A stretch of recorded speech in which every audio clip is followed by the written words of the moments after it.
Welcome one and all, it's time for another spicy, succulent, tender, finger-licking good Kings of War tournament report featuring the Abyssal Dwarfs. Now, going in, I knew that this was going to be the final outing of the FAST Abyssal Dwarfs for the foreseeable future, because I'm going to be trying out some different lists, maybe go back to the Night Stalkers for a bit. Been running this speedy, uncharacteristically speedy Abyssal Dwarf list for over a year now. I haven't been to that many events, so I don't feel like I've totally played it into the ground, but I think it's starting to run its course. So this is War in the Wastes, which took place yesterday at Mantic HQ in Nottingham, 2,300 points. An unranked event, so it was new player friendly as well, and no chess clocks. And you'll see how that plays into some of the games as well. Also, the first time I'm ever using command dice in Kings of War. Haven't even used them in a practice game, had no idea what they did until I got to the venue and then loaded up the Mantic companion app just to see what command dice actually did. So they do have some abilities, and I'll let you know what I feel about those as well as we go on. So I can see that we've already got Colin, obviously, waiting, the #1 Mantic fanatic, who, I don't know, have you actually been to an event, Colin? Definitely Mantic's #1 fan though. So let's dive in and look at my list, shall we? There we go. So, as you can see, lots and lots of speed. We've got, the only slow unit in there is one regiment of Immortal Guard with Infernal Wardens upgrade to give them crushing strength without sacrificing any defense. And they're there to provide a little bit of sturdy unit strength. They're very tough to crack. Every unit in the whole army, by the way, has regeneration. Most of them have fury, and because of the regeneration, it means I'm going to be wary of anyone that's brought fire oil, because they're going to get extra crushing strength or piercing against all of my units. Colin has sadly not yet been to an event. Well, you're going to have to change that. So, also my biggest fan as well, apparently. We've got 4 troops of gargoyles, and anyone who's seen any of these reports before, you'll know exactly what gargoyles do. They're not generally designed to kill anything. All they're going to do is try and block up as many units as they can in one go before they die. So the ideal opponent for them would be orcs, who have brought loads of those really enormous infantry hordes, and they're all tightly packed, so one unit of gargoyles can just land in front of them and block up 2 or 3 of them in one go and just cover my approach, so that my units, as I move up into range, aren't going to get hit back very easily. That's the plan with the gargoyles. Then we've got the 4 main fighting units, 2 Abyssal Half-Breed regiments, 1 with Blessing of the Gods, elite upgrade, 1 with Sir Jesse's Boots of Striding, so once per game strider ability, and then 2 grotesque hordes, who have all the special rules in the world, brutal, strider, everything's vicious apart from gargoyles as well, by the way. Then we've got characters. We've got 3 Abyssal Half-Breed champions, one of them with Mournful Blade, which gives him Duelist for hunting down enemy individuals, because they don't have a lot of attacks, these guys, so doubling against enemy individuals is going to be very handy if I need to hunt anything down specifically. Bracky, who is the ultimate Half-Breed champion, he's pretty much just one of them, but with better stats. Everything's just a little bit better. He's got more crushing strength, he's got dread, he's got high nerve, who is there to look for flanks and to provide even more inspiring and a bit of unit strength. Because if you were to trade out the grotesque champion for, let's say, Basusu in this list, you would be seriously low on scoring units, because gargoyles can die, you just have to breathe on them really, and they can drop dead. So if the gargoyles don't last long, and if they're being used to chaff up the enemy, then I'll be a bit low on scoring units. So what do I think this list will struggle against? It's the usual stuff, because most of my army is cavalry. Then anyone that's bringing just an entire wall of phalanx is going to be a nightmare. Anyone that's got like phalanx ensnare units, like Trident Realms, can do quite a bit of that. Or, what would my army like to go up against? Night Stalkers probably, because I have 0 shooting attacks, so they're going to be wasting all their stealthy. I don't have any shooting, no spellcasting at all. So anyone that's got stealthy is wasting it against me, so those would be good matchups. Anything that's slower than me, I think is good. I think I could struggle against massive really fast armies where they've just got hard-hitting stuff that's speed 10, because all my hard-hitting stuff is 7 or 8.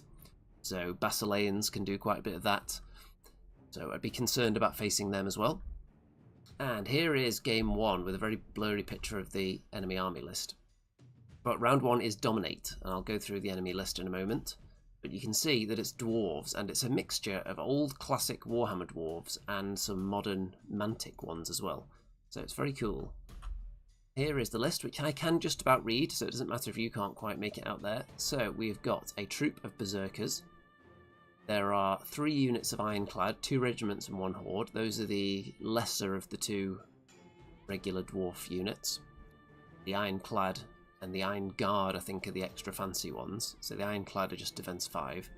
1 unit of Shield Breakers, who have their crushing strength 2, so they're going to be the hard-hitting Horde with a healing brew.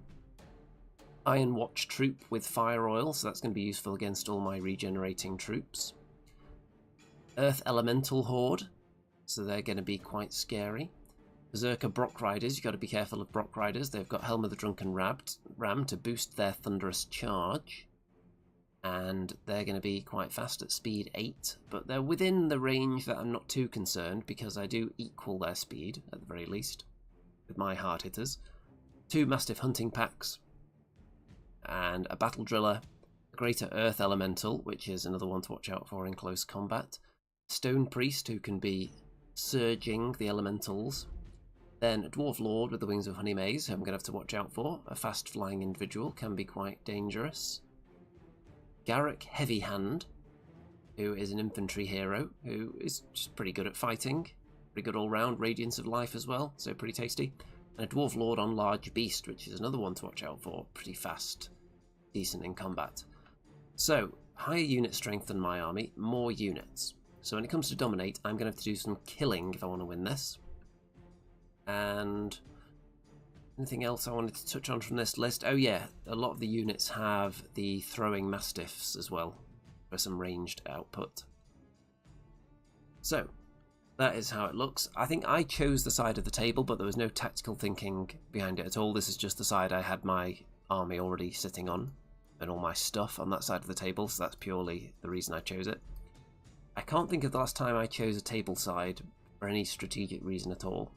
Usually it's if I'm already set up there, or if it's cold and there's a radiator, or if there's a nice shelf to rest my things on, or if there's a bit of extra table space on one side, or a space under the table to put my bag. That's usually why I choose it. So not quite symmetrical setup. There is this building here, so maybe this side is slightly better for Dominate, because the enemy forces are going to be split if they want to get to the centre. Although I suppose they could just sit behind this building and still be within 12, probably, of the middle. Now, this unit of Brocks out on the flank, that's the most significant bit of unit strength that is nowhere near the middle of the table, I think.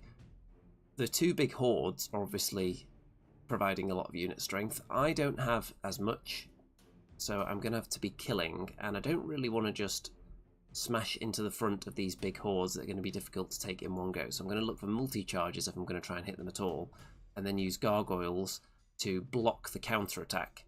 And then, hopefully, over a couple of rounds I can chew through them. The shield breakers might be tricky, because hitting back they could certainly take out one of my units in one go, with a bit of luck.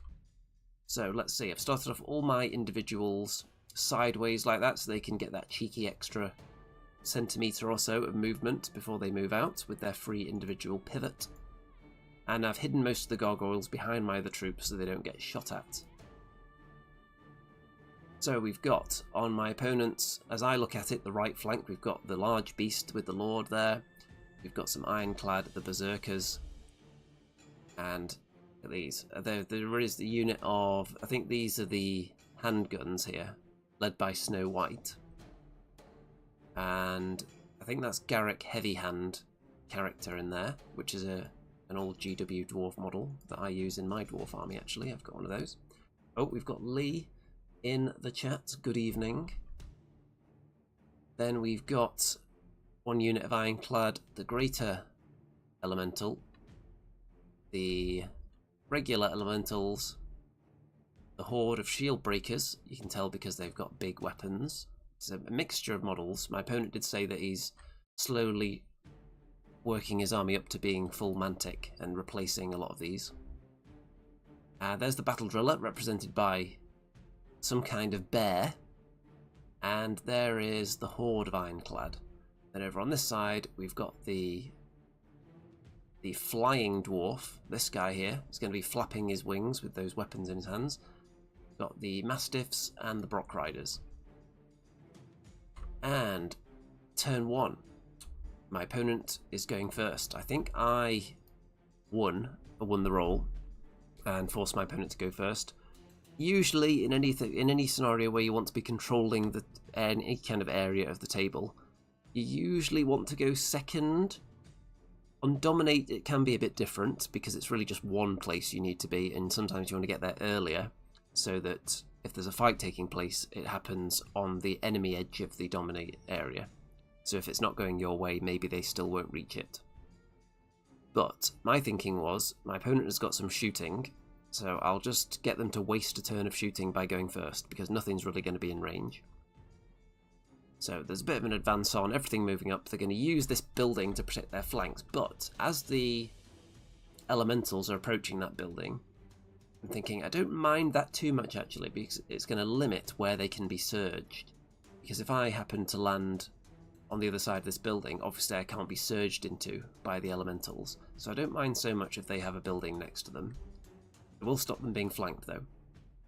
Slightly concerned about battle drillers. They can potentially do a good amount of damage. And the flying king immediately lands on my left flank and hides behind this building. We've got Tiny Magic in the chat. Good evening. An army of old 90s undead. That sounds very stylish. Kings of War is an excellent game.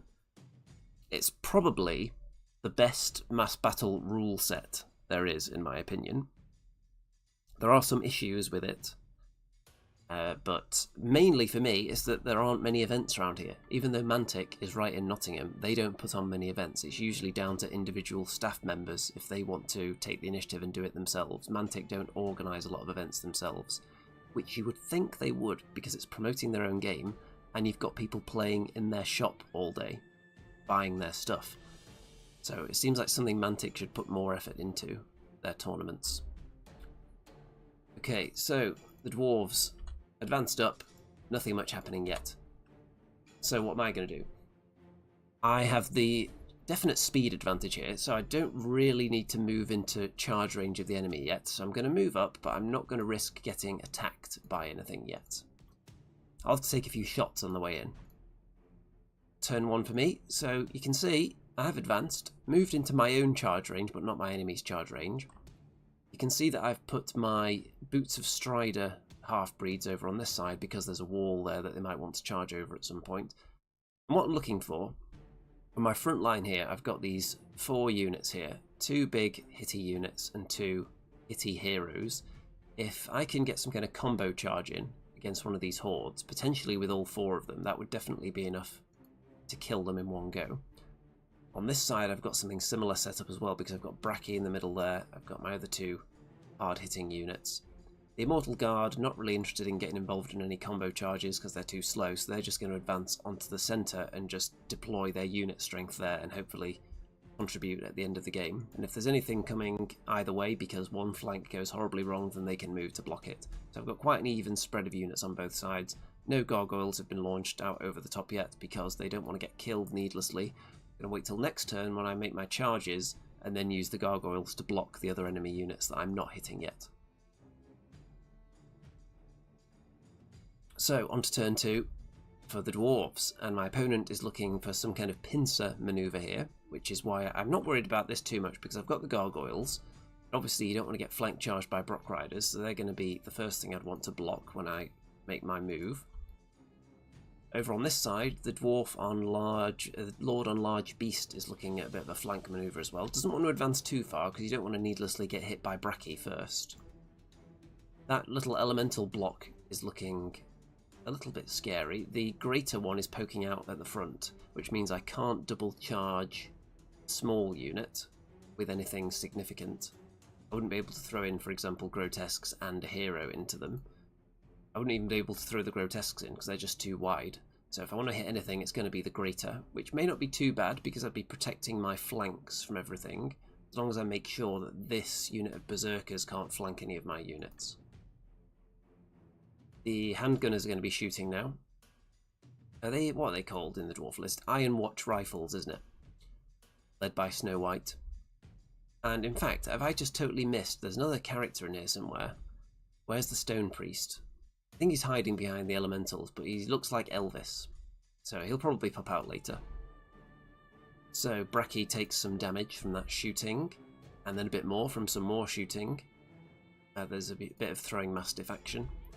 And then 5 damage onto the half-breed unit on the left as well. So they're a bit vulnerable now. Oh yeah, the enemy king, the flying king of doom, is now hanging out down here. So he's going to be able to charge whatever he wants, so I'm going to just ignore him. I've got my duelist half-breed champion there. So he's not going to be able to go and chase down a flying king. I'm just going to ignore this guy entirely. Turn 2 for me. So, gargoyles into mastiffs, which is actually a target they could theoretically do something to. Colin says, it's the game I wish Fantasy and Old World had been. To an extent. I think it's fine being its own separate thing, because Warhammer has its own thing going on. It's a totally different experience. Old World has a lot of the old, kind of silly Warhammer stuff in it, whereas Kings of War is just a really solid, tight tournament game, where everything's very smooth, but you do miss some of the silly charm that you get in Warhammer. But Warhammer has some of that silly charm, but at the expense of some of the cleanliness of the rules, shall we say. So I've splattered in my half-breed regiment and the grotesques into the ironclad. 12 damage done to them. Another unit of gargoyles has been thrown into the shield breakers horde, which is going to block them off for a turn. And remember what I was saying about gargoyles trying to block multiple units at once. This one unit of gargoyles, they're actually doing damage, and they're also blocking off both of these units in one go. So that's the dream job for them. You don't just want to be blocking one unit at a time and then dying. That's not very efficient. You want to be blocking off multiples, and then when they die, you've got your money's worth then. So with the way these units were positioned, I was able to actually get a charge in, do some damage, and block 2 at once. I make a double charge. Actually, no, it's a... Hold on, let's have a look. I charged into... I'm trying to see why that unit didn't slide. Because I've got my grotesques into this fella. And got my half-breeds there. Ah, yes, there we go. So the half-breeds down here charged into the ironclad there, which is why the grotesques didn't slide all the way down further. As you can see, those guys are dead now when we go back. So the half-breeds charged in there, killed the ironclad. Grotesques did some decent damage to the greater elemental. You can see Elvis behind there, the stone priest. And the grotesque champion charged into the lesser elementals and did 3 damage. Now, this is an interesting situation because the grotesque champion, as you can see, is poking out slightly ahead of the grotesque horde because of the positions of these 2 units. So under some circumstances it might be possible for the elementals here to get a flank charge on him, but I believe there is no space for such a thing to be done because they're completely blocked on both sides. There's nowhere for them to turn. And yeah, I think they pretty much just have to countercharge him. Also, if I don't mention command dice at all in a turn, it's because nothing significant happened with them. I think my opponent only had the default number as well, so if you don't roll much, you can't do much with them. Usually it's just to re-roll a hit with somebody, and I think you have to declare them before you do any dice rolls as well, so they're not super powerful. If you roll 6 on the command dice, then you can use them to re-roll an entire attack. But I think you have to actually declare that before you make the attack, possibly as well. It's not that powerful. And you can see I was making sure that the berserkers weren't going to be able to see me when I made all these moves. So I don't even need to look at them really. I have to worry about this fella. heavy hand. You can see also that Bracky steamed on through there because he joined in on the attack on the Ironclad, which is why that was such a massacre. And then he's overrun, just to make sure there's no chance of any bizarre surge shenanigans happening, like this guy going sideways. Or, as it stands, I don't know whether he can actually see the half-breeds. But if he could, then he wouldn't even need to be surged to get into them. He could just turn around and go bloop, because he's a perfect square. And I'm not even sure whether he could be surged, because can you just turn sideways if you're not far enough away from the enemy? It's complicated nowadays. And you can see, I haven't really cracked through too much of the line, but that hole there is quite significant, and the enemy can't really see to do anything about it, except with this fella. Little individual. So, let's see how the dwarves strike back. Well, the Flying King goes after some of my gargoyles, which is a reasonable thing to do, and clear them out. What would have been more scary to me is if he'd joined in an attack on one of my cavalry units. I think that would have made him a bit more terrifying this turn, but I can fully understand why you would want to prioritise killing the gargoyles, because if you don't, they're just going to keep blocking off your hard-hitting units over and over and keep them out of the game, so I definitely understand why that was taken as an option there. Lee says, I've assembled 2,300 point elf army, but I've not actually played. Lives near stocks and on tees, but don't drive. Definitely a GW area. Well, a lot of places are GW areas, to be fair. Kings of War. I could play a lot of friendly games around here, but not a lot of people play it at the local club that I play at, and there aren't a lot of events. So everyone should get onto Mantic and tell them to put on more events in Nottingham, and then you can see more reports from my games. As soon as the tickets for this one went on sale, I grabbed them immediately, even though it's unranked. Not really bothered about that because I'm not going to be too high on the rankings this year. I've not played enough events. I don't even know if I'm on the rankings yet for this season. I think I've only played in unranked events. So, I've got some ranked ones coming up over the next few months though. Turn 3 for the dwarves. So there he is. In there, we've got Heavy Hand into the back of the half-breed unit that had turned to face the elementals. A couple of damage done there. A couple of damage. Oh, actually, no, that's Bracky's damage that he took from shooting. It was just in the wrong place, so he's taking it with him now. And you can see the Iron Watch rifles charge into the flank of the half-breeds as well and join in. Why not? You want to get to the middle anyway. One of the Mastiff hunting packs has gone round the back there. And you can see the Brock Riders flanking the gargoyles. That's not going to end well.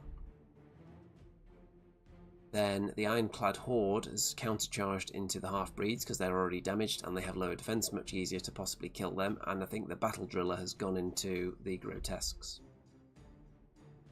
The Shield Breakers have gone into the Gargoyles, so they're not going to last long either, probably. The Berserkers, the Ironclad Regiment on this side, and the Lord on Large Beast have all just spun round so they can see what's going on over here, and they'll be able to charge something next time, is their hope. I've got Gargoyles poking this way. I've also got one of the half-breed champions, so I've got more blocking options still if this fight drags on a bit. And Bracky is right here as well. The half-breeds get wavered there, which is fine because they've got Fury, so they're going to... Well, I say it's fine. They will have to countercharge, because what would have been really nice to do with them would have been to flank charge the Greater Elemental. But that's not going to happen. Now, that wouldn't necessarily have happened anyway, because currently the Grotesques are poking out quite far and they might block it. And they also get wavered, so they also have to countercharge. The Grotesque champion only takes a couple of wounds, so he's fine. The Gargoyles get killed by the Shield Breakers, as you'd expect. The Grotesques get wavered by the Battle Driller, so a very good roll there to waver them. But, again, they probably want to countercharge the Battle Driller anyway, because it's individual and they could overrun into something else. The half-breeds do get killed by the Ironclad, though, so they have a good round of fighting. And then they turn around to face the Grotesques, so we're going to have to do something to block off these hordes next turn. Now, the way they're being angled here, we were discussing during the game, because the grotesques, when they overrun, as it stands at the moment, they would hit this unit here. Because when they countercharge the battle driller, they'll slide down to about there and they'll hit this unit first. And my opponent was saying that that was the intention because this unit's heavily damaged already, whereas this one isn't. So this one's more likely to be able to take a hit from the grotesques. However, I've got something devious in mind for that unit. The gargoyles get killed by the Brock Riders, obviously. And the gargoyles get killed by the Flying King. So we're down a lot of gargoyles now. But what have I got in mind for this turn? So, first of all, I have to check the facings on this unit, because I've got a devious plan. This half-breed champion would like to charge them in the front, and thankfully it turns out he is in the front. Bracky would like to turn around and charge them in the flank, because they're poking out behind this building, so I'm going to be able to have 12 very good attacks into that unit, and at the very least hold them up for a bit. And then, when the grotesques kill the battle driller, they'll overrun and join in, and hopefully take out that unit with all their combined power. So that's my devious ploy there. And then I can throw this guy into either the Brock Riders or this horde to hold them up, or even potentially kill them, because they're pretty close, that unit. 12 damage on them already, so he could go in there and maybe kill them. Over on this side, I'm going to be looking at who I want to block with the half-breed champion and the gargoyles, and then just keep trying to kill everything, work my way through this grind here. Turn 3 for me. Well, it kind of went to plan, but not in the way I expected. So, Bracky and the half-breed champion went in there, they did really well with their attacks, and just murdered the horde on their own.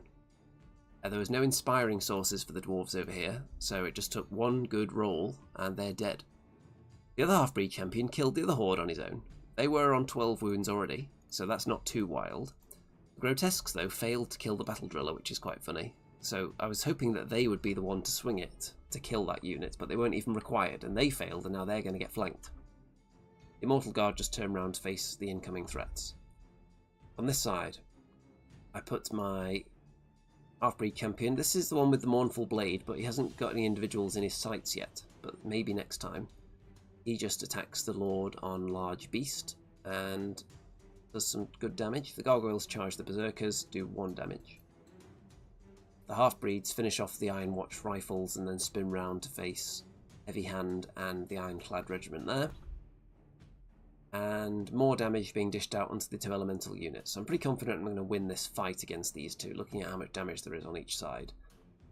And what I was talking about before with this building blocking any surge shenanigans, there would be more options for looking at getting into flanks if that building wasn't there.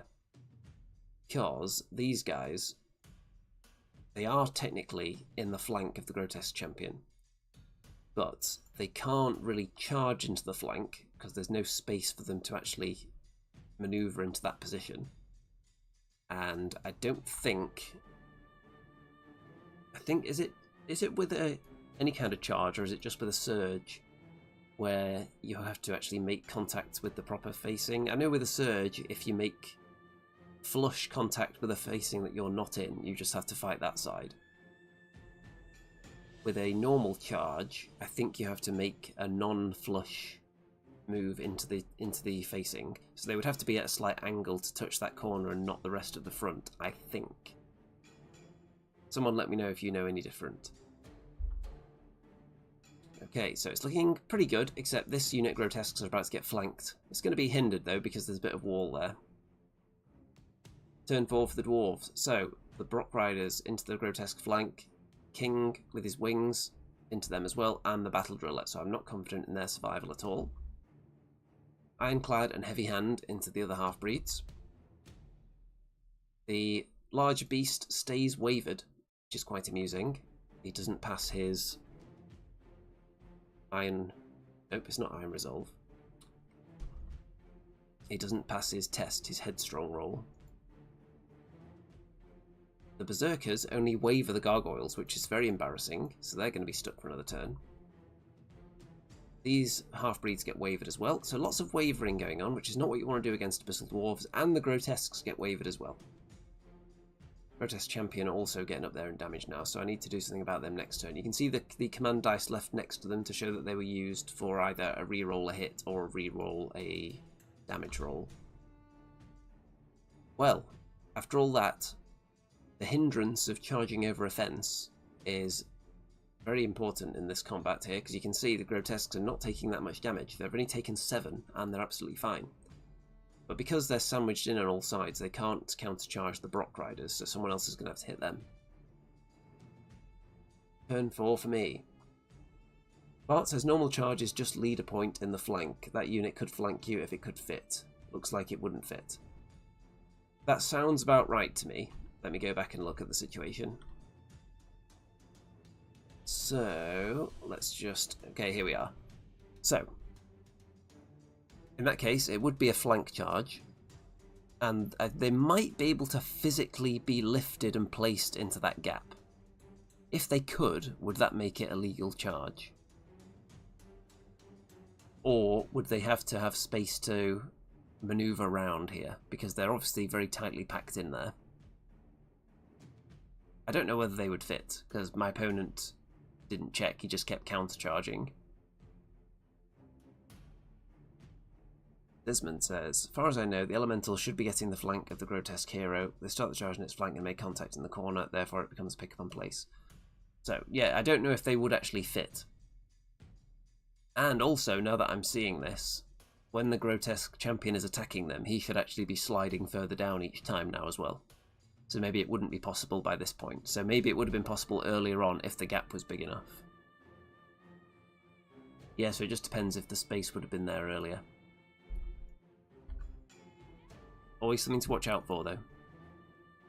If you've got staggered lines, then there is going to be the potential that flanks can be opened up from that. Now, where were we? Here we go. So my turn 4. One of the half-breed champs into the Brock Riders. I put the Grotesques into the Flying King, and I put the other half-breed champ into the Battle Driller. You can see that I rolled a nice double 1 there, though. The Grotesque champ finally kills the Elementals. The Grotesques do not manage to kill the greater one, but he's now facing this way. And because he's nimble, he then has a good chance to get into the flank of that next time if it's still there, if it's still in that position. You can see that I'm slowly clearing out this side as well. Half-breeds kill off the Ironclad. My Mournful Blade half-breed champion does 5 damage to Heavy Hand. I decided to leave the large beast alone for now, because he's not getting through here anyway. He's pretty well blocked from anything significant. And into the Dwarf turn 5. By the way, there's no turn 7s at this event, to try and keep games running on time, because there were no chess clocks, since it was a new player friendly event, although most of the field weren't new. There were some new players there. There were some hardcore veterans as well. I suppose I would be considered a hardcore veteran now, because this is actually my 80th Kings of War event over the last... Which year was the first one? More than 10 years ago. So, we've got the large beast into the half-breeds there. The greater elemental has got one last chance to try and kill the grotesques, and the berserkers are still stuck fighting the gargoyles, who have very good regenerations. If you don't kill them, they can actually get back to almost full health. And the berserkers go and double 1 the gargoyles. Colin says I still look 25. Good to know. People are usually shocked and appalled when they find out how old I actually am. And even though, really, I should look a bit old by now with all the facial hair, and you can see that it's grey. The half-breeds do get killed in that exchange, so we're 1 unit down on this right-hand side now. But the half-breed champion is still up, and somehow the gargoyles are still alive, comically. You can see another waver dished out there, which is again useless. Although on this occasion maybe not so useless, because this half-breed champ maybe would have liked to have charged somebody else. But now he has to counter-charge. but maybe you would have wanted to fight him anyway with the duelist. Grotesques again get wavered, so that flank charge is going to be open. And the Grotesques do get killed this time on the left-hand side, but everything around here is heavily damaged, so it should be a mopping up operation for my hard-hitting characters now. But this is Dominate, so you have to start worrying about the scenario now. If those Brock Riders were to get in here, that would make it interesting. As it stands, though, I have a lot more unit strength alive on the table, I think. Grotesque Champ is currently in there. This unit is kind of borderline, maybe, at the moment, so they might need to reposition. Turn 5 for me. So, Brock Rider Sandwich, 2 champions into them at the same time because they are unit strength, so I want to kill them, get them out of the way for the scenario purposes. I do not manage to kill Heavy Hand this time. I do kill the Greater Elemental, and now Bracky is trying to murder Elvis as well. Stone Priest. The Immortal Guard just setting up their position in the middle there, in the Dominate zone. And the Grotesques spin round in such a way that, well, I do check to make sure that they're going to be majority within 12 of the centre of the battlefield as well. Otherwise, then they could have shuffled sideways after combat, for example. Although I would have had to have done something about the large beast lord to stop him getting into them in that case. And he does go into their front because they're poking out in sufficiently so that he can get round this combat with a bit of nimble. Confident he's not going to kill them in one go though, and you can see a command dice in use there. The command dice have not been impactful in this game yet. The large beast lord wavers the Grotesques again, and the Brock Riders don't manage to take out my half-breed champion, so they're stuck there. And then on my turn, I manage to kill them, and everyone else just makes sure that I've got enough points in the middle. My turn 6, and there we go. So the units that are scoring at the end are this horde of Grotesques, the Grotesque Champion, the Immortal Guard, and for the enemy there are these 2 units of Mastiffs. So it's a win for the Abyssal Dwarves. Jugglehob says, have you decided on a new Kings of War army? Well, for the time being there isn't going to be a new Kings of War army as such. I'm going to be going back to the Night Stalkers for a bit, and I might as well spoil this now. It's going to be spoiled at some point. I'm going to try another Abyssal Dwarf list as well. I used to run the big wall of golems, and I haven't done that for a good couple of years at least now. And I was thinking, why don't I get a second Greater Obsidian Golem, and maybe run the special characters, and another Greater as well, and see how that goes, and combine that with some elements from the FAST Abyssal Dwarves. Like, for example, the half-breeds that are much improved, and the Grotesques have a load of new special rules, so maybe they would complement the golems quite well, so we'll see how that goes. I also am going to try some of the other things that have changed a bit. So Decimators have gone up to range 14 since I last used them. War Machines are able to secure areas of the battlefield now, which they weren't before, so they might be worth another look. So I'm going to try just some totally different lists and Night Stalkers as well. And then maybe I'll bust one of the other armies out, because I have got a lot. I've got, how many dedicated Kings of War armies have I got? I've got the Abyssal Dwarves, Night Stalkers, Goblins, Undead, and Undead Halflings. So technically 5. So I don't think I can justify painting a new army at the moment. Colin says, will the command dice help the Golem army? Well, you won't be able to make use of the re-rolling regenerations command. But in general, I don't know if command dice are that impactful anyway, from what I've seen. But I'm just not going to think about them too much, because I'm going to be going under the impression that enough people have been negative about command dice, so you would imagine that the rules committee are leaning away from recommending them for the next update or the next edition. Because I haven't really heard anything positive about command dice ever, and most events don't seem to use them because people just don't like them. Whether Mantic are determined to get them in there because they've got a big warehouse full of unsold command dice, I don't know. So maybe there's going to be some pressure that they have to come in some way. They just don't feel necessary to the game. it doesn't feel like they add a particular layer of depth that the extra complexity would warrant. They just don't seem impactful enough. And if they were impactful enough, maybe that would be too much. I think the game was pretty smooth and streamlined without that being tacked on afterwards. So maybe if the next edition is written from the ground up with them involved, then maybe it would make more sense then. I'm not a fan of optional rules either in Kings of War. I think when they put something in the update and say this is a new optional rule you may use in your games, I think either everyone uses it or everyone doesn't. So I don't think it's really optional. I think the community either decides to adopt it or they don't, because people generally want to be playing the same game when they go to events. So I'm not a big fan of the old optional rules thing. Next game, it is the filthy, disgusting rat people, the Ratkin. Bart says ferocious charge command for my Night Stalkers was bonkers, not being used over here right now. Yeah, this is the first event I've seen that actually uses command dice. Jugglehop says, which Kings of War army is considered the worst? Ooh, the worst Kings of War army. Is it still the Herd? Do we see anyone playing the Herd? Do the Herd even exist anymore? What else is not considered very good?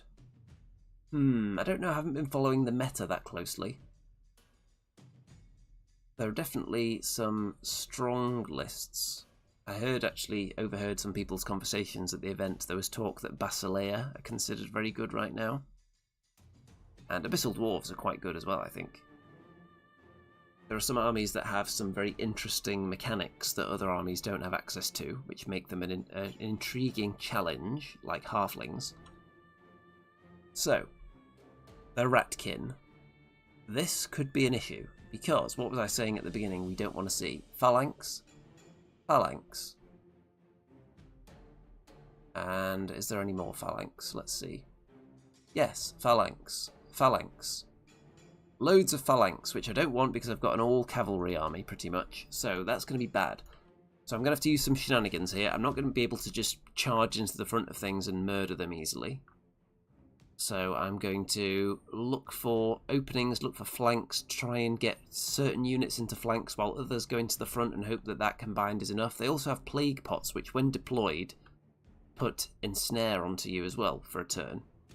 So I'm also going to try and bait out the ensnare, hopefully. Bait out the ensnaring plague pots on a turn I don't really want to fight them yet. So we'll see how that goes. So, 2 hordes of spear warriors. 2 regiments of shock troops, which have crushing strengths, they're a little bit harder hitting. 1 troop of scurriers with a ranged attack. A regiment of hackpaws, which are very fast cavalry. 2 death engine spewers, which are ranged and also kind of fighty machines that are quite good. And the death engine impaler, which is just the hardcore murder version of that. Then there's a mutant rat fiend. Yeah, we're not done yet. So that is a Radiance of Life, Radiance of Life, Strider, all kinds of cool special rules on that thing, which is a Titan. Swarm Crier, an infantry with the gnome glass shield, so that's going to be tricky. With Aura Elite, tech only. So who are the tech units? Let's see. Tech, the death engines. Right, so making them elite is quite scary. Broodmother, with Conjurer's Staff, Drain Life, Mind Fog. Interesting, large infantry special character. And then, Skudzuzluk, Demon Spawn of Diu. Interesting. It is a Titan with Lightning Bolt 5, and for a big flyer, so it's kind of dragony. 335 points, so let's see what's so special about this one. Crushing Strength 3, standard dragon. Fly. Rallying 2 is good. Nimble, of course, is going to be in there, and Inspiring. The main thing that jumps out at me is 13 attacks. So, by comparison, the Abyssal Dwarf one has 9 attacks, but I think it's a little bit cheaper than this. So you are paying for this character, but that is going to hit hard. 13 attacks on 3s, so you've got to watch out for big flyers.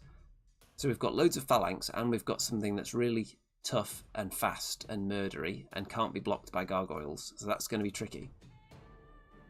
Colin says, Kings of War, worst is an interesting thing. For example, if you go the Empire of Dust forums and groups, they claim they have the worst.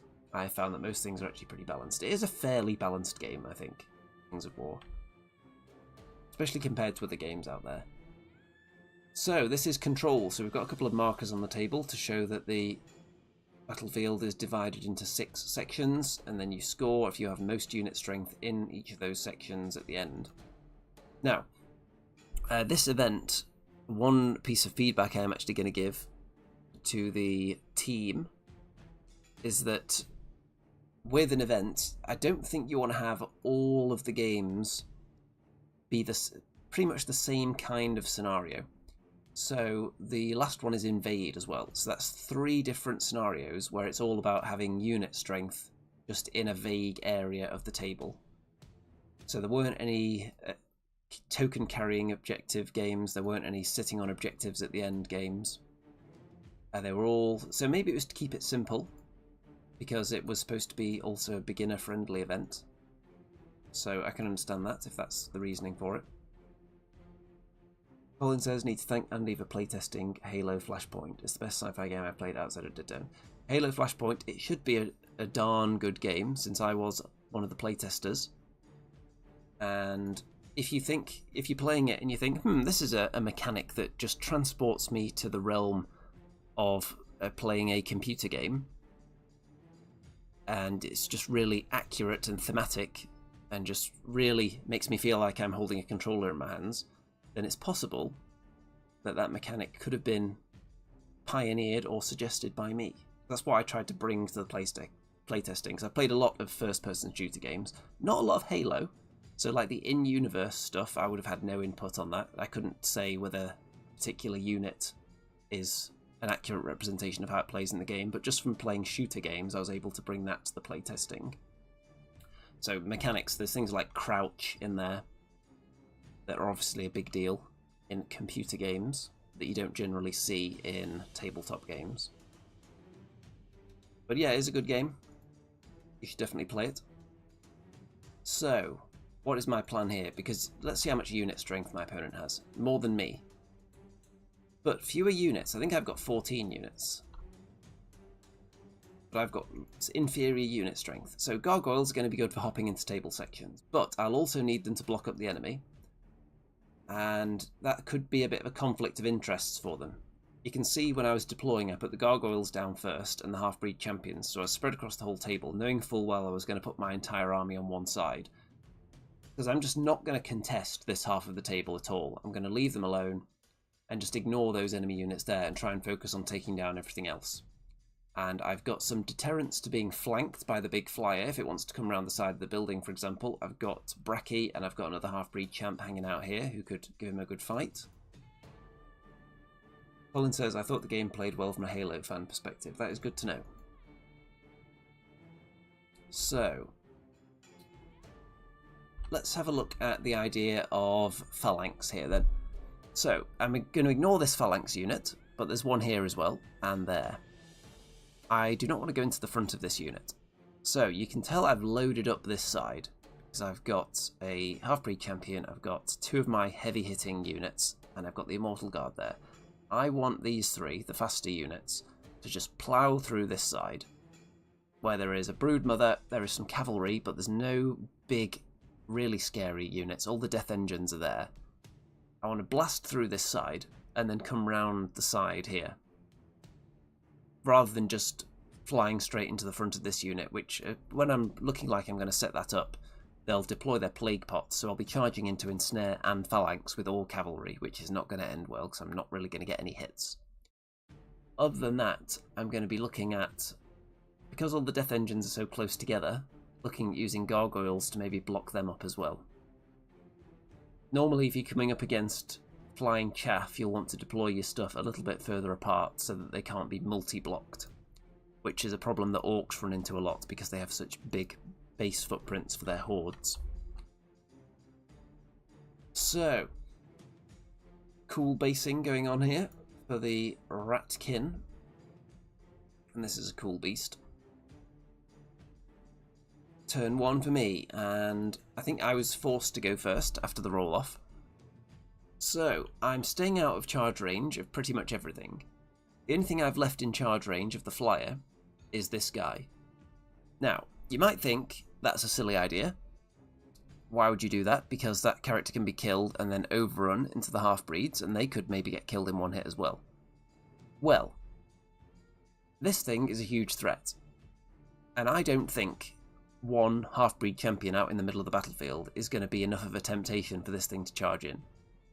So if I wanted to totally take this thing out of the game, what I want it to do is charge me, and then tempt it with the idea that it can overrun into something. If it overruns into the half-breeds there, it might not kill them in one go, because it is only 13 attacks. Let's say it might only end up with like 8 or 9 hits, so there's a chance that they would survive that. A reasonable chance they survive one round being attacked by that thing. So it would then get hit by the Grotesque Champion, Bracky, and anyone else that happens to be nearby. So I wouldn't be too concerned about that coming in here, and it would stop it being a threat, because at the moment it is heavily limiting where I can put the rest of my troops. So I just want it out the game, so if I can tempt it to come in here, I'll be happy with that. Then over on this side you can see charge distances are being measured out. The death engines, I don't really want to be hit by all of them at once in combat. A couple of them are shooty though, so I don't want to be shot by them either. So I want to advance, but I also want to stay out of charge range, so it's a tricky situation. I'm going to have to look to cover my approach where possible. You can see all the gargoyles have immediately just redeployed over to this side, totally ignoring that half of the table. On the left, I've sent one half-breed champion out there because I think he could take out some of these units. If he dances around them a bit and then kills them, that means there's nothing scoring on that side of the table, and this horde will have to stay there for the whole game if he wants to score. So that sounds like a good idea to me. Turn 1 for the filthy rats. And I think these are the shooty ones. Are they the hack paws? They deploy their plague pot in case I wanted to charge them next turn. That would make it tricky. And then they're going to start shooting me. Now, I don't know whether deploying the plague pot in the wood is necessary. Is it? I suppose actually they're not a phalanx unit, are they? So it probably does help them. There are certain situations where I think if you're a phalanx unit, then it wouldn't necessarily help you to deploy a plague pot if you're in the woods as well. I think there's a certain limit to which things will stack together, and what kind of unit is about to charge you, obviously. The rats aren't moving up too aggressively, and this unit has deployed its plague pot as well. So the more of those that come out before I'm thinking about charging them, the better. The Broodmother is staying slightly further back than this unit, which means I can't charge it with the Grotesques.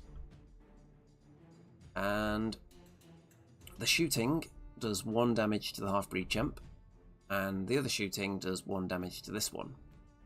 And the X represents that he was hit with Mind Fog, so he's currently suffering the effects of shattering. This half-breed champ gets wavered on 2 damage, so he's just not going to be advancing too quickly this turn. And turn 2 for me. So, half-breed champ weasels in between the enemy units just so he can't be charged by anything, and makes them waste their plague pot because I'm not attacking them yet. So we're just going to be dancing around. Anyone who's not looking at me, for example, these 2 units have phalanx, so if they're turning away from me, maybe I could charge them in the rear and do a bit of damage there. Obviously wouldn't be multiplied. You can see I've been checking the charge arcs of the death engines, especially this murdery one here. And I've positioned my units in such a way so that this big flyer can't charge anything except gargoyles. Everyone else is either too far away or they've got their facing covered by my other units. So even though I think, can't really tell in this picture, but because I was thinking about putting a unit in here, I think after we'd worked out that he couldn't charge into this unit, I then thought about moving an individual in there, realised that it wouldn't fit very well, and took it out again. I think I nudged this unit back, but we'd already established that he couldn't attack this unit, because just by eye here it looks like maybe he could, but we'd already established that they were set up correctly, so this guy could only attack gargoyles.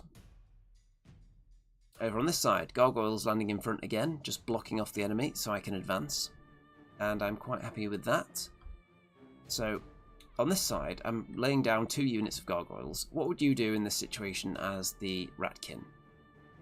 Would you shoot the gargoyles down and stay there? Because if you do, your big fly is going to get double charged probably. Potentially, by the grotesque champ and the grotesques, they could possibly get in first. There might just about be enough space, I don't know, but he would probably get hit by the horde, and then the grotesque champ could charge into something else. And then I've got a half-breed champ who could block up something. I've got the half-breeds that are in range to charge as well. It wouldn't be ideal because that's a phalanx unit, but I don't think they've deployed their plague pot yet. No, it's still there at the back waiting. So what would you do? Would you shoot the gargoyles? Would you charge them with something? Would you try and pin down my grotesques by charging in something here?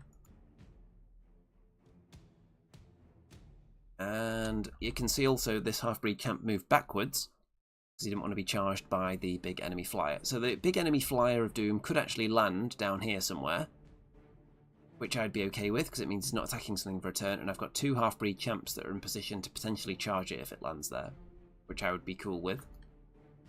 Turn 2 for the enemy. So you can see he does land there. One of the phalanx hordes moves up as well. But they're kind of boxed in by this building now, so they're not as much of a threat right now. And then he's going to start blasting. So the hack paws are going to be shooting at this guy. Lightning bolt into the grotesque champ, so he's up to 6 wounds. 7 wounds, as everything just targets him. My opponent chooses not really to shoot the gargoyles at all this turn.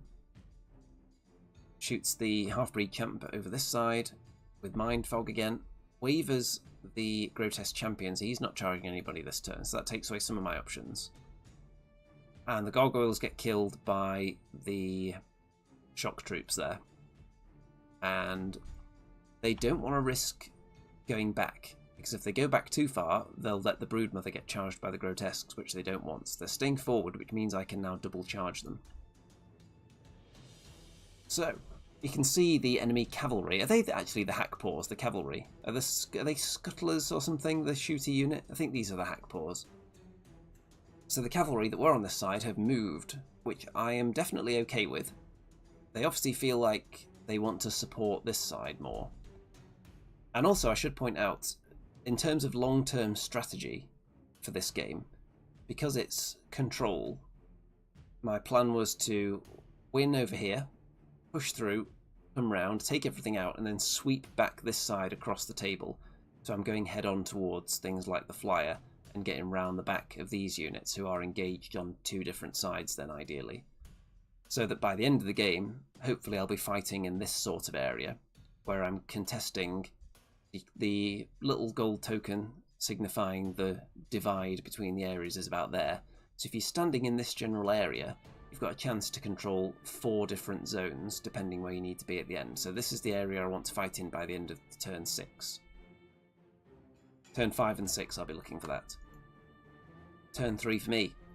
So I charge a half-breed champion into the big flyer, put gargoyles in front of him, so that if I do 1 damage, he can't fly, he'll lose nimble, and he'll be stuck there fighting gargoyles. Half-breed champ, the other one, into... I think these are shock troops, but he gets into their flanks, so he doesn't have to worry about the phalanx, so he could do some good there. Grotesque champ spins around because he was wavered. Gargoyles took a flank charge of the cavalry that they could see through the gap between the death engine and the spear troops. And anytime you get a chance to flank charge with gargoyles, it's always hilarious. You've got to try it now and then. And everyone else is just biding their time because the plague pots were deployed, so don't want to charge in yet. You can see the grotesques killed one of the death engines that was poking out the front as well.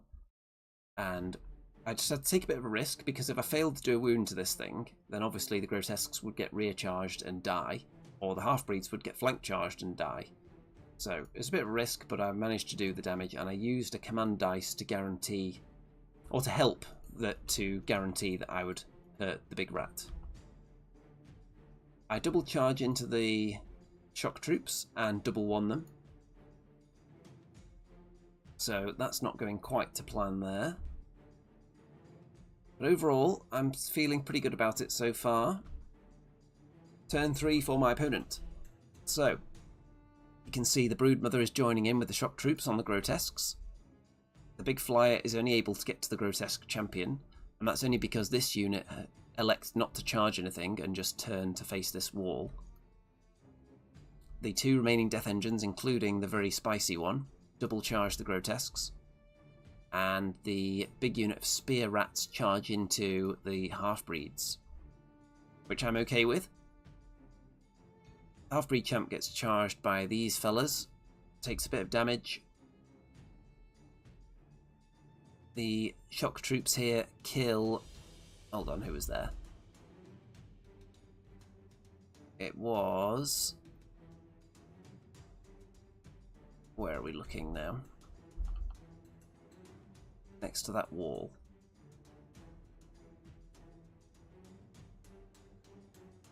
Oh, that was the half-breed champion down in the bottom left.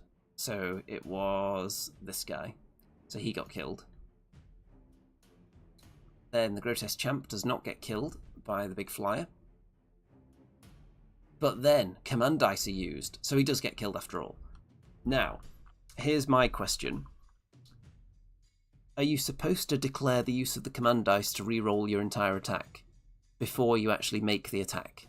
Do you have to put the dice there and say, I'm going to be using that on this guy, so if the attacks are all terrible, I can do it again? Or are you allowed to wait until you see how bad the attack was and then just choose to do it again? Because that's how we played it. But someone else said that that might be the wrong way to play it. So anyone who's familiar with the command dice, let me know what you think on that. So just so we know whether this grotesque champion should have got killed or not. Because the first round of attacks was really bad from the flyer. Bart says yes before the first attack. Okay, we got it wrong then, so this guy should have survived this. But obviously, my opponent might have looked at the fact that he had 6 commands and thought, oh, this is really important, I'm going to put it on him. Or he might have used it on a different unit preemptively, so we won't ever know, because we just played it wrong.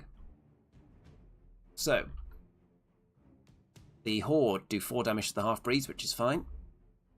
The Death Engines do 6 to the Grotesques, which is fine. And the Hack Paws kill the Gargoyles, as you would expect, since the Gargoyles failed to do anything significant to them with the flank charge earlier. Grotesques get wavered, which is fine because they can countercharge. And at this point, at the end of turn 3, because there were no chess clocks, there was actually no time left. Wow, wow, wow. So the game is just over right there. Which is obviously the downside of not using chess clocks. I would say for a relaxed, friendly, new player-friendly tournament, what you should do really is have chess clocks, but put like an hour or an hour and 10 minutes or an hour and 15 minutes on everyone's clock, rather than having no clocks at all. So at the end of turn 3, it's now over. And I felt pretty good going forward. Just eyeballing it, I felt like this is a losing position, because obviously we're only halfway through my game plan, which is to work back towards the rest of the table this way. So what would have happened if we continued playing as a traditional Kings of War game would be, for the full amount of turns? Obviously this Horde is dead, because there's a half-breed unit in their flank. The big flyer, I don't know if I can charge him with anything from this side. Maybe this guy could charge him, which would potentially lock him down a little bit, and then this unit half-breeds can turn around to look at him. I would stop him flying by doing damage, so that would be good. Gargoyles have got a potential rear charge on this Horde. I don't know if that would be a good idea, but it might be worth it. Grotesques would try and kill another one of the Death Engines. The Grotesques would hope to kill the Broodmother. The Immortal Guard would hopefully finish off this unit of rats, although I'm not sure that they'd be allowed to, because they might be in the flank now, and there might not be space for them to fit in there. These Gargoyles would look at how they can get involved. Maybe they would double charge with Bracky into this hero character there. So I would have liked to have seen this game continue, because I was feeling pretty good about how it was going for the most part. Considering I think it was quite a difficult phalanx-heavy matchup, I would have liked to have seen it play out. But, alas, time constraints. So that's where it ends. So when we calculate it all, we find out that the rats have actually got 1 more point than the Abyssal Dwarves at this stage in the game. Which is because, so... which ones? The enemy have got my middle section, which is worth 2. They have got the top left section, because they've got this unit here. They've got this guy, that unit, and the Broodmother. I've only got the Grotesques and the Immortal Guard, so I've got 6. I think they've got a 7 or 8 in there. I've got the bottom right, so there's one for me. I've got the enemy home section, which is another one for me. Let's see, because my opponent has got 1, 2, 3. I've got 4 in there, I think. And then my opponent also has 1 over on the left somewhere as well. So that was enough to swing it. But obviously, if the game continues, who knows? Into round 3. Against Halflings. Now, what do we have in this list, and does this look difficult? Well, we have got some speed 10 in there, so that's going to be tricky. Paul says, I was one of the newbies at the tournament. I agree we should have had clocks, would have liked to try them. Yeah, I think clocks intimidate some people, so maybe some newer players would be hesitant to sign up if clocks weren't involved. I don't know. But in general, I think they're good to use, for Kings of War especially, because it's written for chess clocks. You're not doing anything on your opponent's turn other than telling them your stats and taking off dead bodies and marking damage and stuff. So you're not really making any decisions on your opponent's turn, which is the important thing. So it's very suitable for chess clocks. Not like other games where you have kind of reaction moves and you have opposed dice rolling, or you could take your sweet time rolling armor saves and you would have to keep ticking the clock back over whenever someone's dice rolls come up, which is awkward. People have tried it in like Warhammer, Age of Sigmar, Old World, all those sort of games, but you have a lot of dice rolling you're doing on your opponent's turn, and it's not necessarily, I wouldn't say open to abuse exactly, but I would say there's a level of politeness to do with how fast you should be rolling, and if you are ticking it over between each person's clock, or between each person's dice rolls, then all you have to do is forget to do it once and suddenly the whole game's a total mess. Because you're ticking it over like every 10 seconds sometimes. So I think that is tricky in other game systems. Kings of War, it just works really well. And for someone like me that takes loads of pictures, I just leave the clock running on my turn while taking pictures, because I can play pretty fast nowadays. So I don't have to kill too much time. I used to leave it on pause between turns and take some photos. But these days, I just let the clock roll. So what have we got here? We've got 2 regiments of poachers, which are shooty infantry. One with fire oil, which is bad for me, with all my regeneration floating around. We've got edge grenadiers, 2 large infantry regiments there, speed 10. It's the brutal D3 that's really scary about them. Everything else is kind of mediocre. 1 horde of forest trolls with the brew of haste to put them up to speed 7. It's the crushing strength 2 that's quite scary on those, just like your very average troll unit. Wild lancers. So, cavalry regiment, 3 of them. They are nimble, speed 8. So that's quite scary because they're going to be able to get round my gargoyle blockades quite easily. An iron beast, which the main things to watch out for, defense 6, so pretty tough to crack. D6 plus 10 attacks with crush 2, so pretty tasty, and a bit of a ranged attack as well. It's not quite as good as the dwarf equivalent, but it is good still. Muster captain on foot with the boomstick and lightning bolt. Sorcerer, who dishes out various buffs to the troops. Greedy Guts, a bit of a fighty character with 8 attacks. Dread, wild charge D3, so pretty tasty. Life leech 3 as well, so not bad. And then 3 muster captains on winged arrowlets. So we've got 3 speed 10 flyers with 7 attacks each, coming in just over 200 points, which seems quite reasonable for that sort of profile. 1 with Blade of Slashing, 1 with Mace of Crushing, 1 with Staying Stone. So very cheap upgrades on them, keeping them nice and cheap. They've got Iron Resolve, Nimble. There's a lot of Spell Ward, I can see, which is obviously useless against me because I'm not throwing any magic at them. Colin says, if I played Andy, I'd need to have, at the start of the game, the song King of Kings playing. I think that is reasonable, and I wouldn't mind if everyone brought that in, actually. If you're playing against me, play some kind of ceremonial song, and show the proper respect to. Surely I must have done the most Kings of War tournament reports on the internet in video form, because I'm sure this is number 80, and I doubt anyone has done that many. Maybe battle reports. There might be some really dedicated battle report channels out there. I'm not sure. I don't actually watch a lot of the battle reports myself. I tend to watch YouTube that I can mostly listen to, because I do it while painting usually.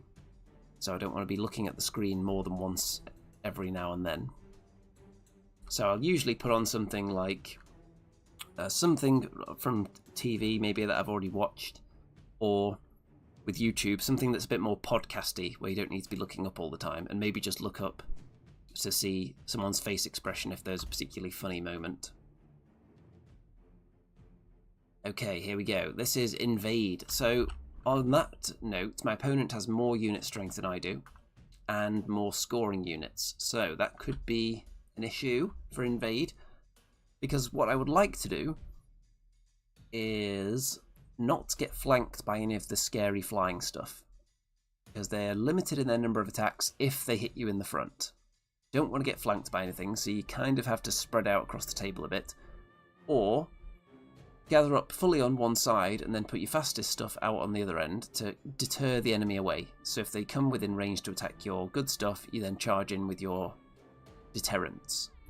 Can't really do that, because then the enemy could go fully to the other side, advance, and then I have lower unit strength, so I just lose.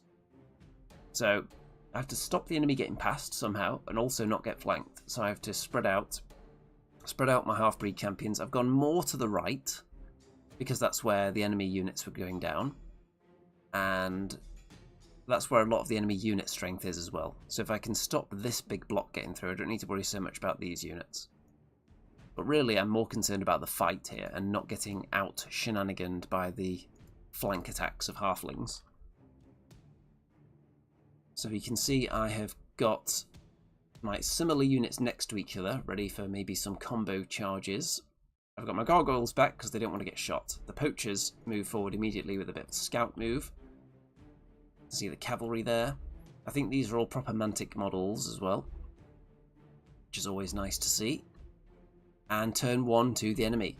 So I think my opponent chooses to go first and wants to get some shooting in immediately. You can see these little pew pew tokens are there so that my opponent doesn't forget which units have already fired, which is a very good idea.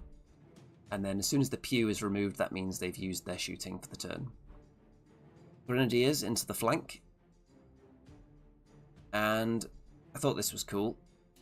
A unit of poachers, which is actually like a bar under there as well, serving halfling beverages. And one of the Arales ends up here. And as soon as that lands, I think, wait a minute, that looks a little bit close to Bracky there. I could have a charge on. That could be interesting. And also, in charge range of these gargoyles, maybe I could have a nice double charge on that winged Arales, which might be my only chance to catch them because they're so fast. So that could actually be spicy. Gargoyles in the flank, 20 attacks. Bracky in the front. They could definitely take that thing. The enemy shooting unleashes. And repositioning over on this right-hand side. Shooting does 7 damage to the Immortal Guard, which is way too much for my liking. So that makes me hesitate with my plans for them. They're not looking too immortal right now. Turn 1 for me. So the double charge goes in. I managed to roll a 2-2 on the command dice. So I've got the reroll and attack. And I have the choice of putting it on the gargoyles or putting it on Bracky. And I decide who's going to do most here with the opportunity to reroll everything. And I think, because this thing's defense 5, it was tempting to stick it on the gargoyles, you know. But I thought, with Bracky, if I'm able to reroll, I can guarantee doing like 5 damage from him. And then whatever the gargoyles do is a bonus with their 20 attacks. Without a reroll, Bracky could just miss with 4 of his attacks, and then there's no way I'm killing it then. So I decided to put it on Bracky, just to mitigate against having a really terrible round of attacks. I put Half-Breed Champion out in front of the Iron Beast, as if to say, would you like to charge me? And then you'll get hit by a load of grotesques. The other one goes out forward as well, as if to say, would you like to charge me? And you'll get hit by a load of half-breeds. So it's obvious bait, but sometimes the bait, if it's worth taking, you've got to grab it. We'll see if my opponent thinks it was worth it. So you can see charge range is being measured out, because obviously I'm in range of some of this really fast cavalry, but you can also see that I've staggered my line here so that double charges are going to be more limited. Or triple charges, really, because these units are quite wide. So there's no real chance of them getting 3 things into one of mine. Turn 2 for the enemy. Oh yeah, by the way, you can see I obviously didn't kill this guy because the gargoyles really did nothing to help. Edge Grenadiers into the flank of the gargoyles. Poachers into the flank of Bracky. Steaming out the woods to join in. And we've got 1 unit of cavalry and 1 winged Arrowles into the grotesques on the left. We've got the Iron Beast and cavalry into the flank of 1 half-breed champion, which is interesting potential overkill there. And I'm not disappointed about any of this, because it gets me into combat, and we're going to start charging each other and hopefully murdering things, and hopefully my units can survive all this. I'm fairly confident. Half-breed champ up here gets charged by another duke and some more cavalry. Grotesque champion hit by the edge grenadiers to kind of lock him down a bit, but not locking down all my units, because there's still some space for them to maneuver. Especially this unit can get out there and charge something up here, I think. And you can see the BAM is used to show which units are going to fight but haven't yet. And the Immortal Guard take a load more damage from shooting and just die. And I think it was only 1 lightning bolt and 1 unit of poachers shooting at them. So not very good game from them. Bracky takes 7 damage from this combined attack but does not die. Gargoyles do die though. So the Arrowles and the enemy cavalry. The cavalry, I think, out of their 16 attacks, they hit with about 15 of them. And then they wounded with nearly all of them as well. This guy did next to nothing. The cavalry unit just succeeded with like 95% of their attacks, which is wild, and they just kill a horde of grotesques in one. So I was not expecting that to happen. I thought I'd set up in such a way that the amount of units that could get to me would have a very slim chance of killing me, but obviously it didn't work out that way. The grotesque, or the half-breed champion here, takes some damage from, first of all, the beast, I think, and then gets killed by the cavalry, and they just reposition a bit afterwards. And then this half-breed champ survives the double attack there. So, obviously the grotesque champion is not killed by a measly 1 unit of edge grenadiers. So what can I do here? This unit of grotesques, I can get into the cavalry unit there. Gargoyles have to get out of the way, so I've got space to actually turn round. This unit of half-breeds can get to the duke, and in fact both of them can. Neither of them can get to the cavalry unit because of the angles involved here, but they could double charge the duke. This guy would have to get out of the way, so he could go over there and charge this cavalry unit, which he's probably going to do, so that they can both attack the duke, because 2 of them at once should be able to kill it in one go. I can then start throwing out some gargoyles to blockade other enemy units. There's a big nice space there for gargoyles, which is going to do a good job blocking. So my turn 2.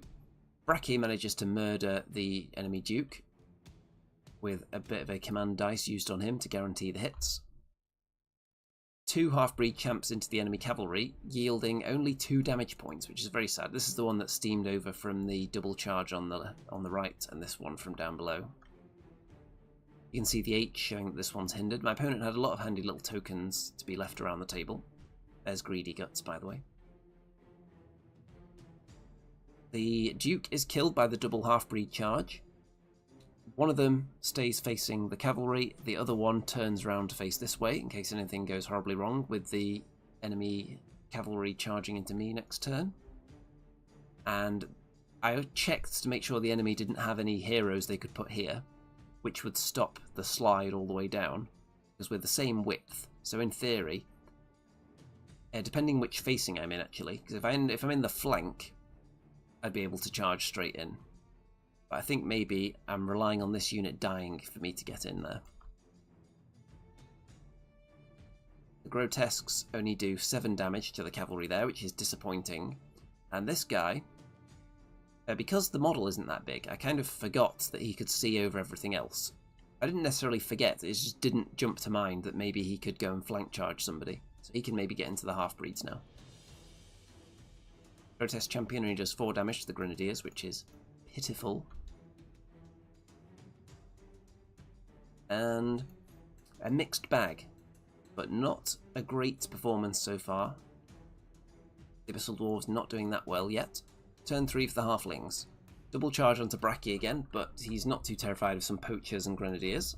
See if he's warranted in that opinion. The cavalry and the Arrowles that was in the flank do go into the half-breeds there. Iron Beast into the gargoyles.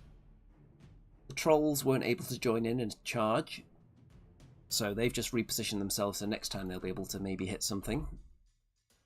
And with Greedy Guts' help, one of the half-breed champs is killed here. Bracky is killed. The poachers do loads of damage to him, and he just dies. With the D3 Brutal, that was insane, so he's dead. That's where the Iron Beast actually is. It's just a base in that position because he was too pokey at the time, and he killed the gargoyles. Half-breeds get killed there. And from this point, I would say it's looking pretty much like game over already. The trades have not worked out very well for the Abyssal Dwarves.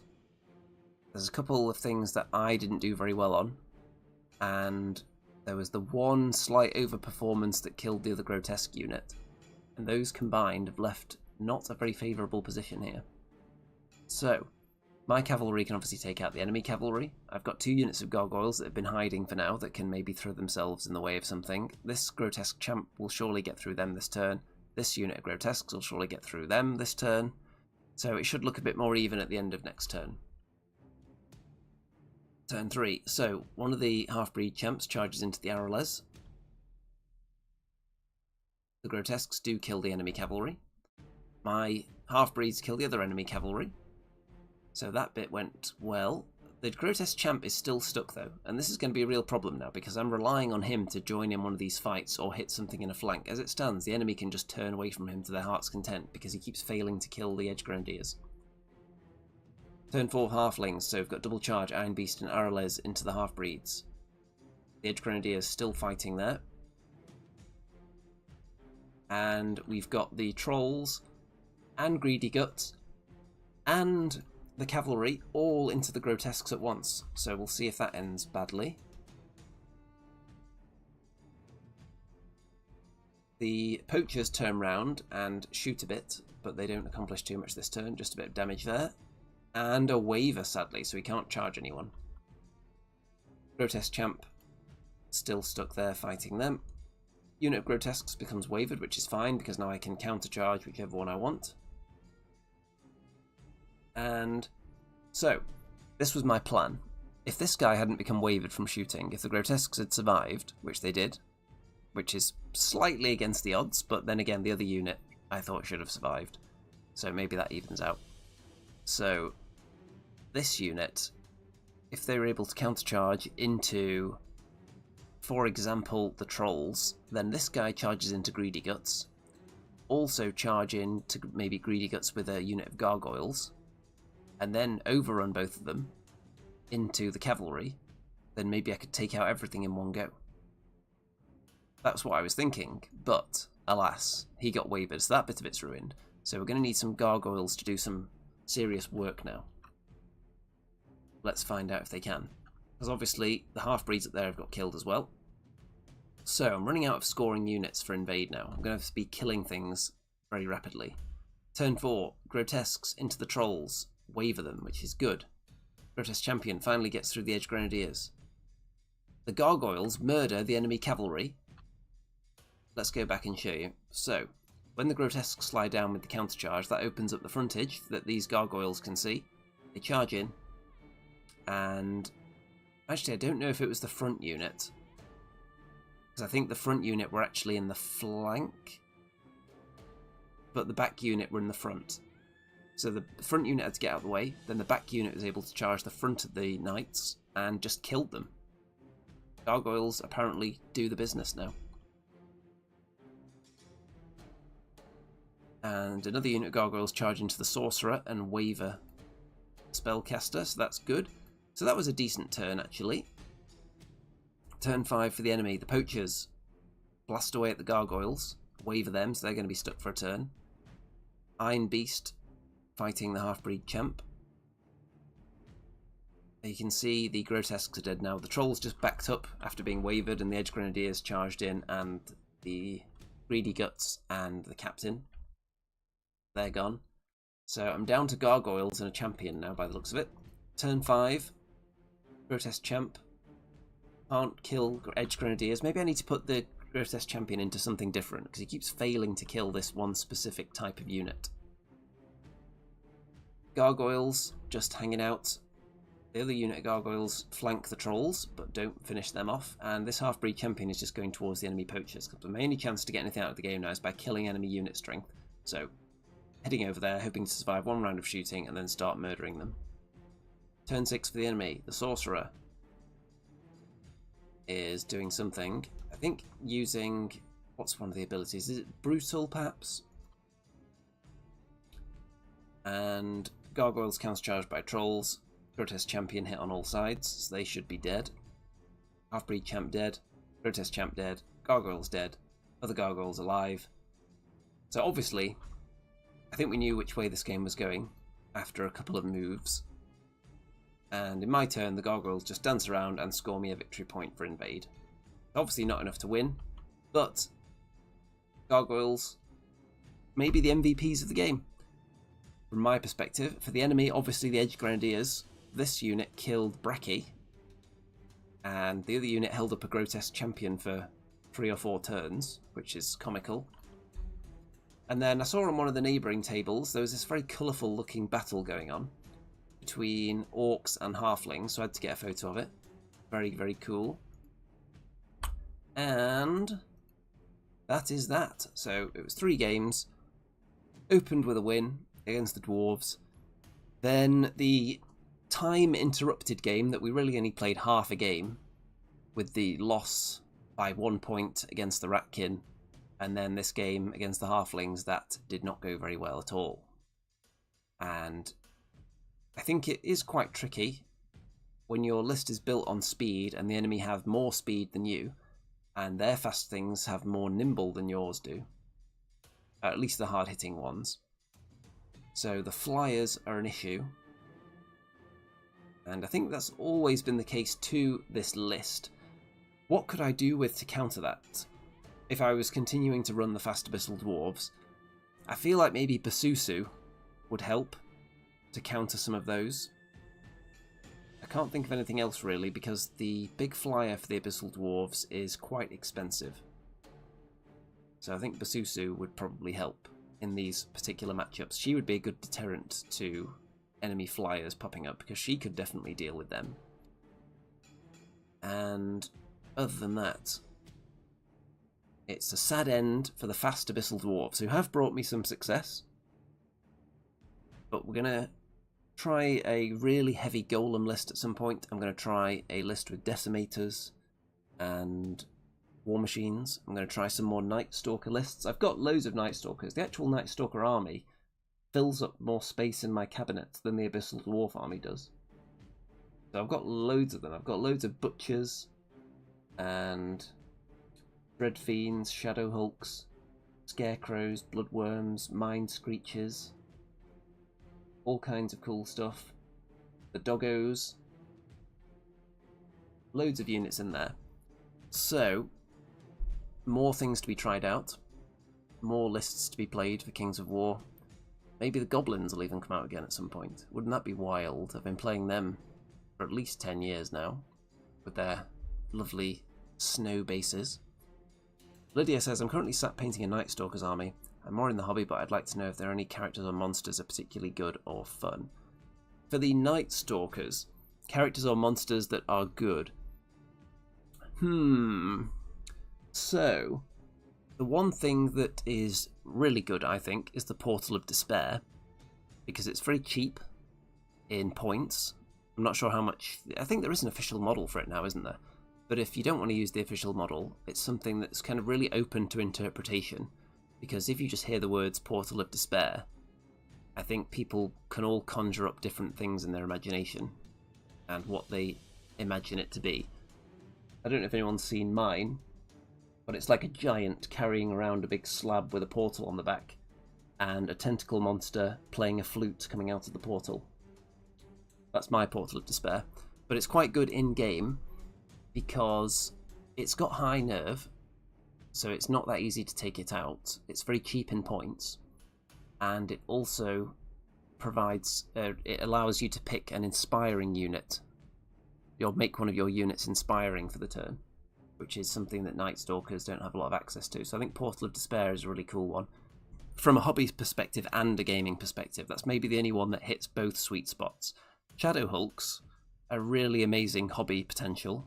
I've got 3 of those because I just like building horrible tentacle eyeball giants, but then I haven't found them to be that great in the game. Particularly not 3 of them, because I think they get a bit pricey for their output. But they're definitely cool. Some of the individual characters for Night Stalkers I think are quite good. There is... what's the character's name? Like Sinishra, I think, something like that. The one that can pull enemies closer to her and then fight them. I think that's a cool one. Mind Screeches are generally seen as quite good over the years. I really like Dread Fiends just because of the ones I built look really creepy, but I don't know how good they are particularly. The Butcher Flesh Ripper might be quite good. Heard some good things about that one. I'm not really sure what people are running for Night Stalkers lately because I haven't seen them in action very much over the last year or 2. And I've not been playing them for a while, so I'll have to get them out and see what's hot now. I haven't looked to see if they've had any changes recently. Okay, I think it's time to wrap this one up, but before I go, I'll let you know about what's coming up for Kings of War over the next few months. Let's have a look at my tournament calendar here. So the next one that's booked in is in July, and then there's Clash of Kings in September. So I'm keeping an eye on the months in between those to see if anything else pops up. Hopefully it will, preferably in Nottingham or close to Nottingham. And the earlier these tournaments are announced, the better. Because by the time you get to like a month or 2 before an event, I've already got my tournament calendar fully booked up. Because you can't really get out of bed in Nottingham without rolling into a tournament for some game system or other. So I'm usually fully booked up months in advance with Old World and Age of Sigmar and Star Wars Shatterpoint. So, got to get those tournaments announced nice and early. Colin, you should try to get to Clash of Kings one day. I think that'd be worth a full voyage. I'm sure you could get the train down or something. If you can't warrant... if you don't think you can justify going to another smaller event, you could probably justify Clash of Kings.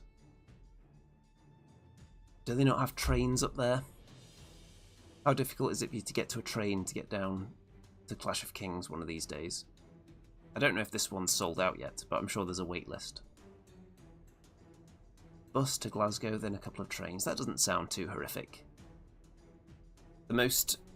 well, I was about to say the craziest journey I had to a tournament, but it's actually not quite, because the wildest one I did was technically tying in with another trip as well, so I don't know if it really counts. When I went to America for a Warhammer tournament like 10 years ago. But I was going to go there to the convention anyway. I just decided to play in the Warhammer tournament, so it wasn't specifically a journey for that, but that plane journey was quite interesting with some back and forths with plane cancellations and such. In terms of in this country, there was one event where I had to get a coach. I think it was 2 coaches and a bus to get to Leicester for a tournament, and I had to run from one coach to the other one before it drove away without me. And I had to get up very early in the morning for that, but that tournament was totally worth it, even though I did actually miss the coach afterwards and had to get like a very expensive Uber to the coach station, I think. I can't remember what was a coach and what was a bus, but the gist of it was that I ended up winning that tournament anyway, so it was worth all the wild journeying. But But in general, I think it's worth, if you don't have any events near you, you should try and get out there and play in some. Because not only is it just fun to play games, you don't need to necessarily be an expert in gaming yet. I don't think practice games in a friendly setting are anywhere near as useful educationally as just going and throwing yourself straight into a tournament. Even if you don't know 100% what you're doing yet, you're going to be playing against different armies that you've never seen before. You'll be playing against people who have maybe different interpretations of the rules than you've ever seen from within your bubble. So I think it's just a very good learning experience, and that's how I've done most of my learning for games. Just go to a tournament, figure out what you're doing, figure out what each army does that you're up against, and then next time be better, and then next time after that be better again. Just keep learning. I think that's the way to go, if you physically can get to events, obviously. So those two coming up, looking to fill spaces in the calendar otherwise. I'm going to be painting a Greater Obsidian Golem soon, which will give me 2 for my army, so I could potentially run 2 of them, and 3 Lesser Obsidian Golem hordes with a couple of Iron Casters in there. So I think that's a pretty good core to a very solid Defense 6 list that should be able to put up a fight against most things. Colin says, 5.5 hours by car from where I live, or 7+ by bus and train. Yeah, if you're going for a full Clash of Kings experience, that's probably going to be worth it then. But I'm not sure if this one's sold out, so you probably have to plan that quite a bit in advance. But definitely worth it, I would say. If you're a fanatic, and if you've got armies that you've been working on that you haven't really put out on the battlefield too much, why not throw yourself out there? That's what I say. Other than that, I'll try and get some other games of Kings of War in at some point, so you can look forward to some more of that on the channel. Obviously there'll be all the other game systems as well, and chronicling of my old school Warhammer army seems to be doing quite well on the video views right now, so I'm going to be doing more of that, obviously, if that's going to bring people into the channel. And don't forget to check out all the links in the description, the various social media shenanigans down there. There is Twitter, Facebook group, Discord server, Blue Sky, all the usual stuff. And obviously, if you want me to attend loads of tournaments and report on them, then why don't you pledge your entire life savings in the Patreon or PayPal links down there as well, which will then pay for me to go to more events. 'Cause that's pretty much where all my disposable income goes. I don't really have any other expensive hobbies. The other things that I do, exercise, PC games. I've already got a PC and loads of games in my backlog, so I don't spend a lot of money on those. It's mostly just buying and painting miniatures and then going to events. And travelling to events can get expensive. So I try to contain myself mostly to Nottingham, but there aren't a lot of Kings of War events here, sadly. So that's another thing for you to do. Get onto Mantic, tell them to put more events in Nottingham. More Kings of War tournaments. And with that, I think all that remains to be said is, good night out there, whatever you are.